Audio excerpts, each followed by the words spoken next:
प्रत्येकाच्या कर्माची गती वेगवेगळी असते. तू धीर सोडू नकोस.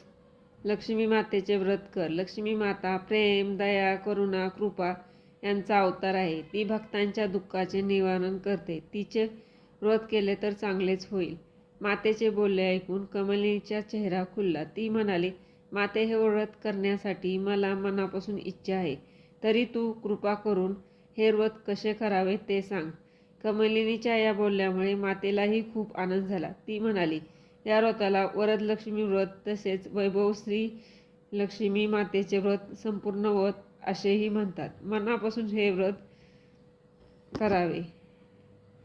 करणाऱ्याच्या इच्छा पूर्ण होतात. संतती, संपत्ती, सुख, समाधान लाभते. हे व्रत अगदी सोपे आहे. हे व्रत चुकीच्या पद्धतीने करणाऱ्या लोकांना व्रताचे फळ मिळत नाही. व्रताचे फळ मिळवण्यासाठी ते नेहमी शास्त्रशुद्ध आणि विधीपूर्वक करावे लागते.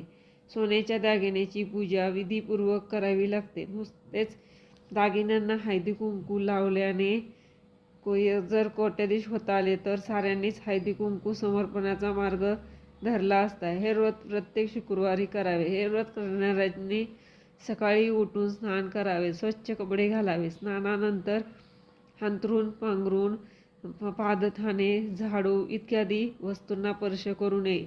कोणाचीही निंदा करू नये. मनामध्ये जय श्री वैभव लक्ष्मी माता असा जप सतत करत राहावा. खोटे बोलू नये. संध्याकाळी दिवाबत्ती करावी. देवापुढे नंदादीप लावावा. हातपाय स्वच्छ धुवून एका पाटावर पूर्वेकडे तोंड करून बसावे. आपल्यासमोर आणखीन एक स्वच्छ पाट ठेवावा.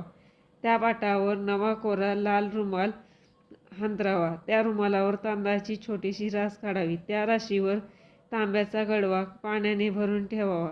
गडव्यावर एका वाटीमध्ये थोडे तांदूळ घालून सोन्याचा एखादा दागिना ठेवावा. तो दागिना नसेल तर चांदीचा दागिना ठेवावा किंवा कुठली वस्तू ठेवावी. चांदीची वस्तू नसेल तर 1 रुपयाचे नाणे ठेवावे. त्यानंतर उदबत्ती व निरांजन लावावे.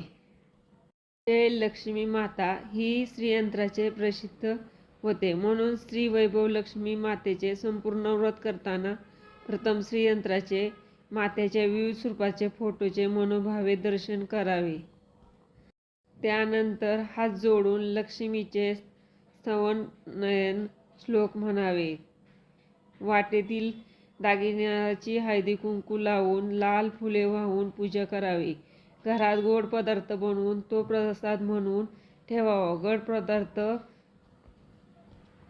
पदार्थ बनविला नसेल तर साखर, गूळ, खडीसाखर यापैकी काहीही एक वस्तू ठेवू शकतो.